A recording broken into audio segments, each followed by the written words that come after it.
Знание татарского языка, оно является дополнительным конкурентным преимуществом, потому что это дополнительные коммуникации, дополнительные возможности общения с людьми.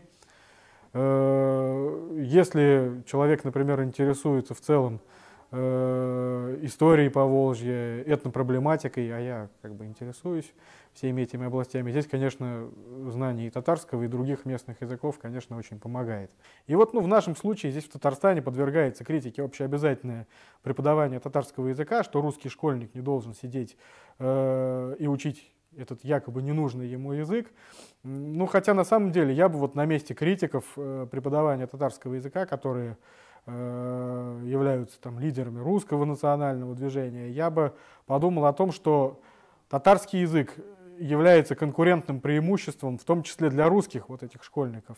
Если через какое-то время мы здесь в Поволжье получим поколение татарскоговорящих русских школьников, русской молодежи, будут интересны и достаточно перспективы этого. Во-первых, это повышенная возможность коммуницировать со всеми народами. Не будет этого, есть такое разделение в литературе, есть русский народ, есть нерусские народы. Да? Мы все живем бок о бок, мы все живем вместе в одном регионе, в большом, в Татарстане.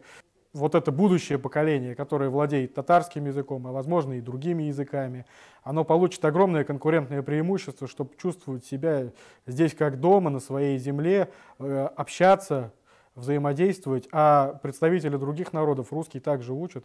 Сейчас уже огромный пласт литературы татарских авторов на русском языке есть. То есть это факт, это реальность, эти книги обсуждают, о них говорят. Надо просто, чтобы все эти силы понимали, что они фигурируют в одном пространстве, и им придется рано или поздно договариваться. Пускай они на словах, может, где-то и повышают планку, но должна быть культура договора общественного.